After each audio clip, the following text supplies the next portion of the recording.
La Bible dit, vous savez comment Dieu a oint d'esprit et de force Jésus de Nazareth, qui allait de lieu en lieu faisant du bien et guérissant tous ceux qui étaient sous l'empire du diable, car Dieu était avec lui.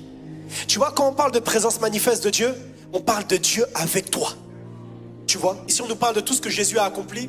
On peut avoir tendance à croire que tout ce qu'il a accompli, Jésus, c'est parce qu'il était oint. Mais ici à la fin on dit, car Dieu était avec lui.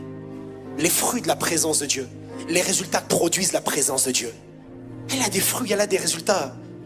Elle est réelle. C'est pas parce que tu l'as jamais vécu qu'elle n'est pas réelle. C'est pas parce que tu l'as jamais expérimenté qu'elle n'est pas réelle. C'est pas parce que tu n'as jamais vu d'anges qui sont pas réels. C'est pas parce que Jésus t'est jamais apparu qu'il n'est pas réel. Il n'est pas encore réel pour toi, mais il est réel. Si maintenant tu ouvres ton cœur et tu crois qu'il est réel, il deviendra bientôt réel pour toi.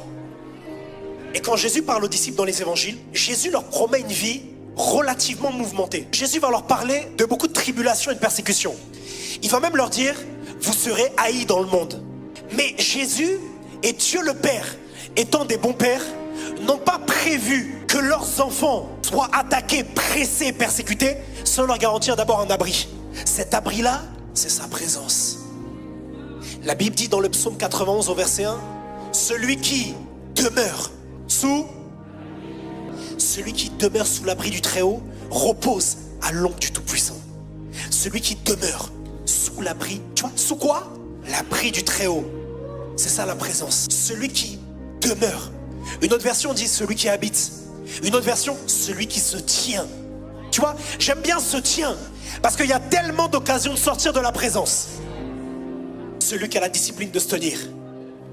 Celui qui demeure sous l'abri du Très-Haut repose. Il y a un lieu que Dieu a prévu dans lequel il y a un repos pour le disciple.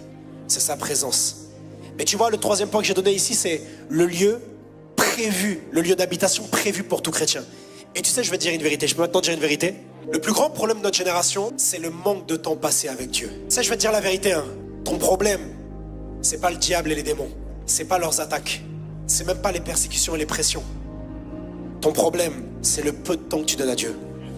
Il y a un endroit que tu n'as pas assez fréquenté. Et du coup, tu n'es jamais devenu celui que tu devais être. Les blessures en toi n'ont pas été guéries. Il y a une restauration que c'est pas opérée.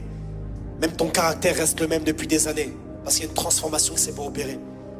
Parce que tu passes pas du temps là-bas. Il y a un homme qui s'appelle Moïse. Il a un appel. Il a 80 ans, Moïse. Il n'a rien accompli. À partir d'un moment, il va rencontrer Dieu. En une année après avoir rencontré Dieu et passé du temps avec Dieu, il va plus accomplir que 80 années auparavant.